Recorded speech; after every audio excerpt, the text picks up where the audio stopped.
Hey everybody, this is Cherokee Edwards from Cherokee Edwards Inspires, where we're going to have shows here to talk about life, to talk about what makes your life special, what makes it better, and everybody working together, because together everyone achieves more. Acronym for the word team. Stay tuned and let's get it on. If you haven't heard about Anchor, it's the easiest way to make a podcast. Let me explain. It's free. There's creation tools that allow you to record and edit your podcast right from your phone or computer. Anchor will distribute your podcast for you so it can be heard on Spotify, Apple Podcasts, and many more. You can make money from your podcast with no minimum listenership.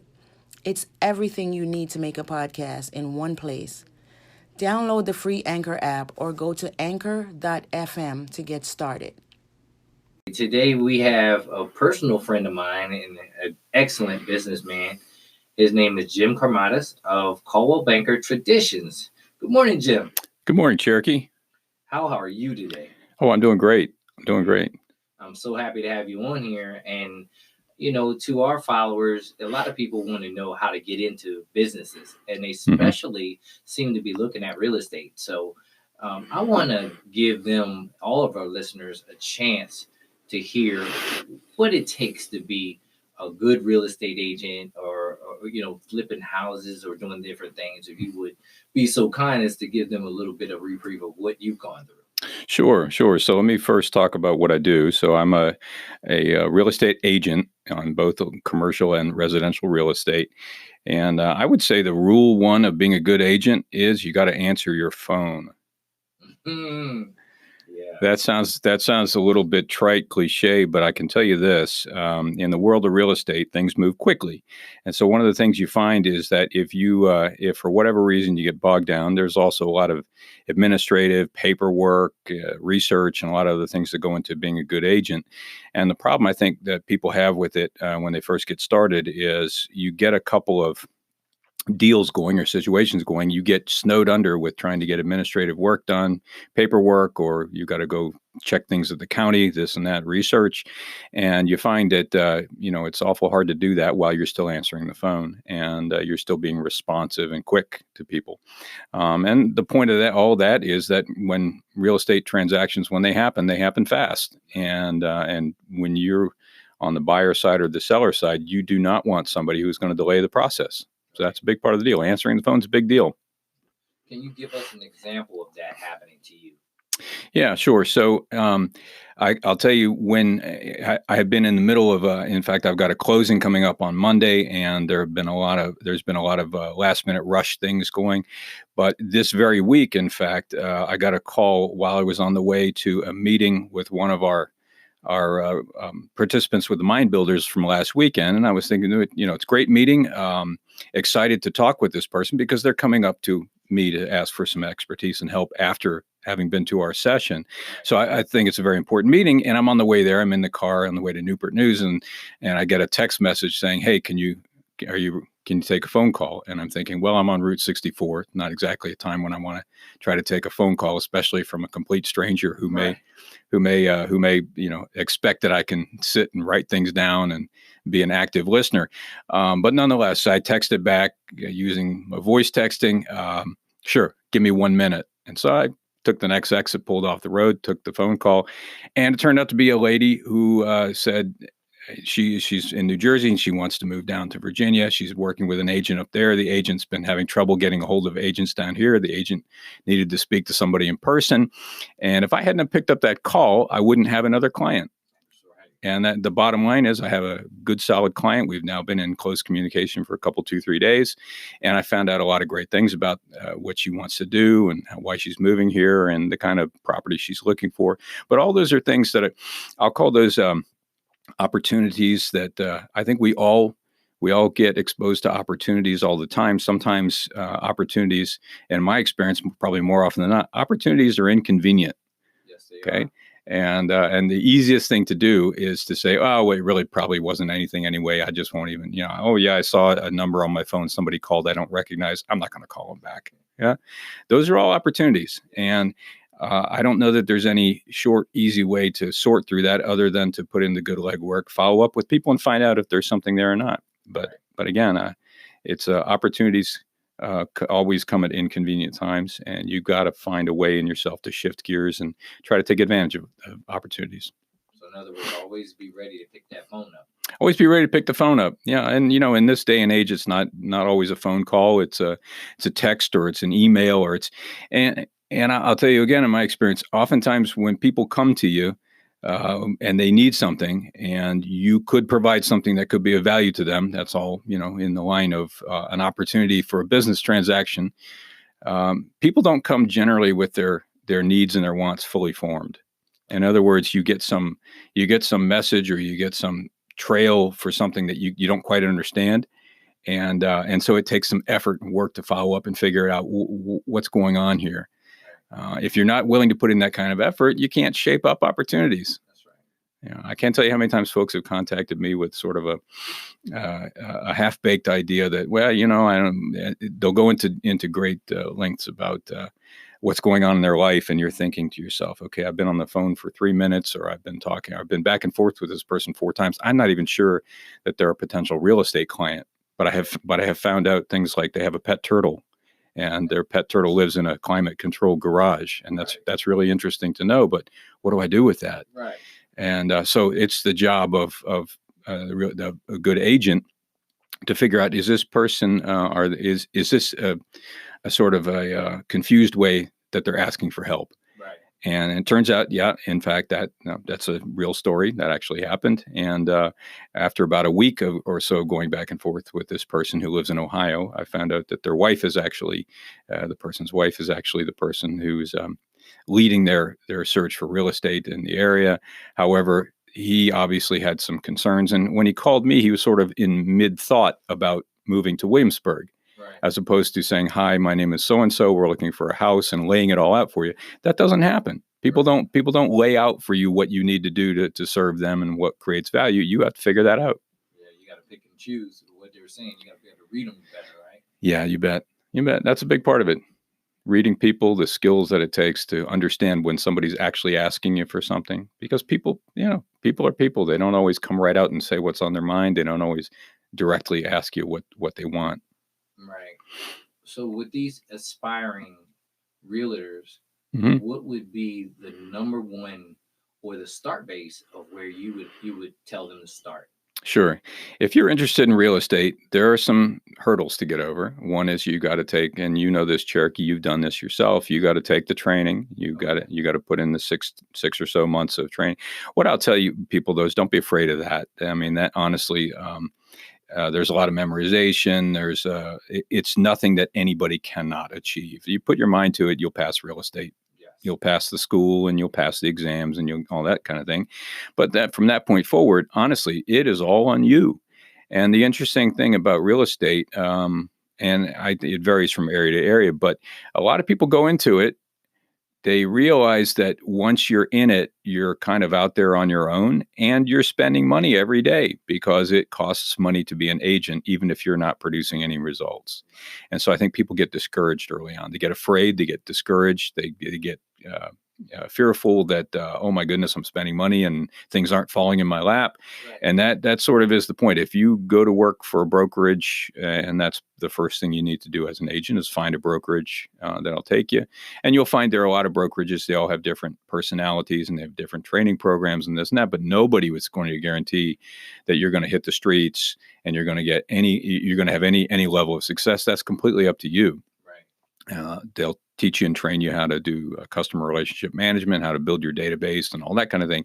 But it's all up to you to really do that stuff. Yes. And I think that's where a lot of folks get into real estate thinking, gee whiz, I see for sale signs everywhere in my town. Somebody's making money. Right. Boy, oh boy. Well, once you get beyond just looking around being sort of, coveting what somebody else is doing, you realize everything that has to go into it for you to have your signs all over town. And it's just a lot of, frankly, it's a lot of hard work. Yeah. And it's this whole thing about recognizing opportunities when they're right under your nose. Right. and doing something with it, as opposed to saying, oh, it's inconvenient, or I don't feel like doing that today. Or it's very easy to do that in real estate because nobody's clocking you in or out. Nobody cares if you come to the office. Nobody cares if you do anything. You got to police yourself. That's it. Yep. So Jim, what would you say if somebody wanted to get in touch with you? How would they best get in touch with you? Best get in touch with me, telephone, email. I have a couple of Facebook sites. I try to specialize my Facebook presence. I've had several other careers in my life, and a lot of people know me as different things. And so I've got my general Facebook site, which is great, but that's where all my lifelong, accumulation of friends are. I have a specialized real estate Facebook site. And I have, with Coldwell Banker, I have literally a real estate website. My Facebook site is Jim Kourmadas Realtor, and you can find that if you just search on that. My Coldwell Banker website is www.jimkourmadas.com. That will allow you to sign up, and you can actually use a search tool that is better than Zillow and Trulia and Realtor.com, in that it allows you to do all those things that those websites do, but it's also not cluttered with a lot of the junk. What I find is interesting. A lot of folks these days, because we have all this technology that enables you to do your own homework in real estate, the flip side of that is folks are overwhelmed. It's quite amazing when folks come to me and they say, hey, can we look at this or that house? Because I got a list of 50 houses that I found on Zillow that all look really interesting. Can we see them all? Well, the first thing I'll do is I'll sort through the list and look, and invariably, I'm going to say 10 to 25% of them are not really for sale. They're houses that the data is bad, that for whatever reason Zillow's picked up something out of foreclosure records or something else, and they're presenting it as though it's a for sale house. But you have to make phone calls. You have to do some legwork to find out really the situation on the house. So people get frustrated by that. They get frustrated by the sort of the data integrity as they're spending their time on these websites, thinking they're doing a lot of good work, only to find out that maybe 25 to 50% of what they thought they were looking at really isn't. It isn't for sale. Right. So when people come to me, they'll come having done some amount of homework. I think back in the old days, people used to use the agent for doing that homework. I think, frankly, it's an improvement that people are doing some of their own homework, because only you really know what you're looking for, and you can you can do that initial search a lot more efficiently than anybody else can for you. But when you come to a realtor, the point of it is that you need to be a little further along the path, and you need to be a little bit more serious about, well, I'm really, I'm honestly in the market to buy a property, because what a realtor can help you do is sort out what's really available and what's your best option and how do you best negotiate. Right. So you came up with a really interesting theory, at least I don't know what I want to call it, theory or avenue. Mm-hmm. And that is, when me being a business owner myself, always having dealt with the same realtor that the owner of the building is using. Mm-hmm. Talk to us a little bit about that aspect of what you came into. Sure, you bet. So what you're talking about is the commercial side of realty, which the analogy I'll make for you is that in residential realty, very, very few people, in fact, the numbers from the Association of Realtors are something like 96 to 97% of people eventually, when they buy a property or sell a property, they use a realtor / broker. They use the industry to market and sell their property, or they use the industry to buy property. And the reason why is because, frankly, the average civilian, let's say the average person just living their life with their career, their job, their family, and everything else, you buy and sell property so infrequently in your life that it's not something you're ever going to personally really get good at. It's just not worth your time to try to become really good at that. So people, when you're talking about residential realty, most people just take it as a point of fact. They take it for granted. I want a professional involved to help negotiate for me, because I don't know about all the ins and outs, and I don't know all the little details that I might negotiate. So they accept that it's good to have an expert on that. On the commercial side, what I do think is that certainly folks, already property owners, they understand, they know that marketing your own property, out to the greater world is tough to do without using an expert or professional who's got platforms for advertising and all that. But it's the buyer, or it's the lessor. It's the person who is starting their business, who's working out of their home, who's out of their garage or that extra bedroom, who says, okay, my business has grown to a point where I really want to find a commercial space. If you think about it, what's usually the first move is you have some sense of the part of town you want to be in, and you get in the car and you go driving around, you look at signs and you say, I wonder what's for sale or what's for rent, or for lease, if you're, depending upon what you're, where you are with it. But the idea is that you start by calling those numbers on the signs, and that's fine. But recognize what you're doing is you are talking to an agent on the other side, and you are acting as your own representative. And often you'll find the agents are very pleasant, very helpful. They're nice folks. All of us, we're a nice lot of people. But the reality of it is they're not on your team. The reality of it is they're negotiating for the seller or for the owner. And so when you're talking with that person in residential real estate, we're very clear about what that's referred to. It's referred to as dual agency. In other words, if you're one agent and you're representing both the seller and the buyer, there are things you are going to find out about both sides that you have to be able to compartmentalize and keep separate. And you have to be very careful about revealing one side's position to the other, because you can negatively impact a negotiation without even trying. So for that reason, in residential real estate, it's not illegal, but it is certainly discouraged to act as a dual agent. And in fact, most of us, myself included, we have at different times said, if I'm a listing agent on a house and somebody comes to me and says, hey, can I talk to you about the house you're selling? The first thing I'll ask is, do you have representation? The reason why is I don't really want to be in the position of being a dual agent, because I can't do the best for you and for my client, the seller, if I'm trying to represent both of you. So we'll get that squared up front. Those of you who have been out there searching for commercial property, how often does an agent say that? They don't. And part of the reason why is because there aren't consumer protections for commercial the way there are for consumers, because it's understood that if you're in the world of commercial business, you already have a level of savvy that should be sort of above and beyond just the average consumer. But the truth of it is there is no value in you going out unrepresented talking to listing agents when you're trying to lease a property or trying to buy a property for your business. You should enlist an agent to be on your side as your buyer's agent. And that's my goal, my angle. We get a lot of calls at Coldwell Banker. We have a pretty sizable commercial real estate division. And what we find is that we have a lot of folks under contract where we act as their property manager.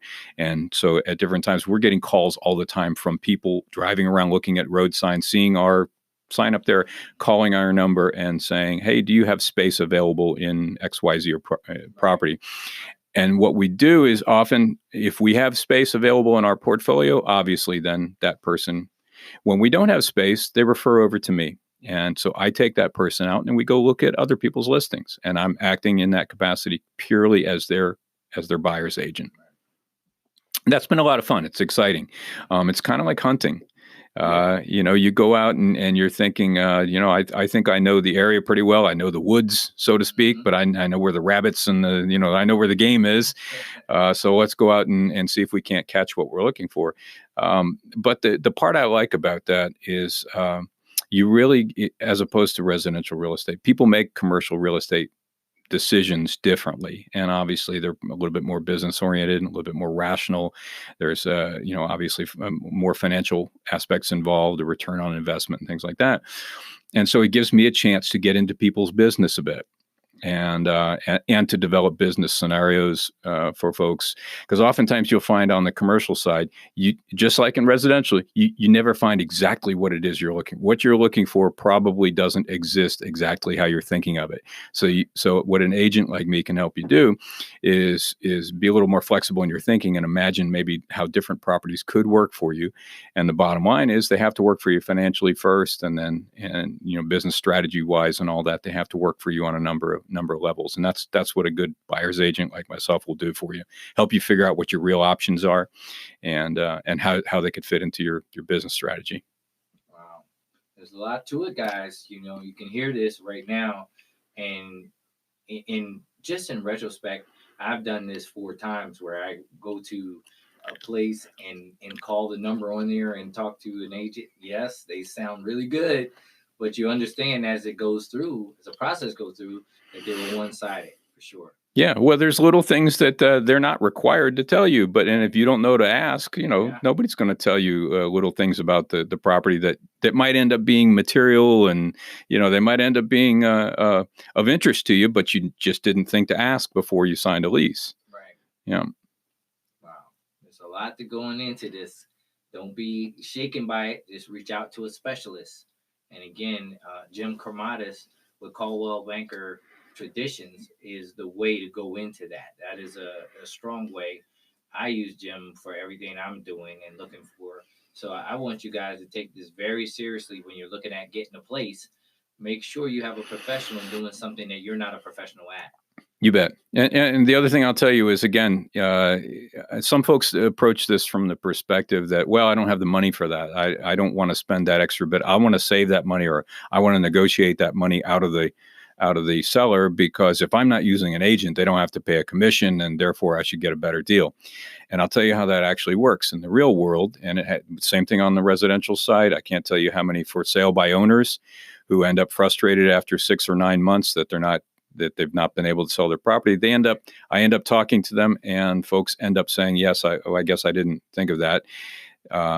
Putting an agent in the mix, it sharpens up your marketing. It gets your property exposed much more widely. And in fact, the house that I'm helping a buyer close on Monday probably should have sold. This was a for sale by owner, and what I find is, as the agent representing the buyer on this one, I'm ending up helping the seller through about 90% of the sales process, because he doesn't really know he doesn't know these things. So I'm putting in extra work, but the reality of it is she's getting that house at a price that's probably $15,000 less than he would have been able to get if he had an agent involved. Just because he didn't know to do certain things. He didn't know to fix certain things before he marketed the house, which didn't put him in the best light when he put the house on the market. There's a number of those things that an agent will help you sort through. And so if you're thinking about sort of going it on your own, my best advice to you would be, there's nothing illegal about it. There's nothing wrong about doing it on your own, but you better get good at it. Right. You better be good at it, because this is a big financial decision for you. And the reality of it is, most folks don't have time to get good at that along with their normal life and their business. Right. Wow. Well, that's our time when the Cherokee inspires. And once again, this was a special guest for us, Jim Kourmadas of Coldwell Banker Traditions. And Jim, I want to thank you so much for coming in so early and getting this done with me. Of course, Cherokee. You tell me and I'm there. I know, man. This is my guy, guys. So, like I said, that network is like the teamwork, and teamwork makes the dream work.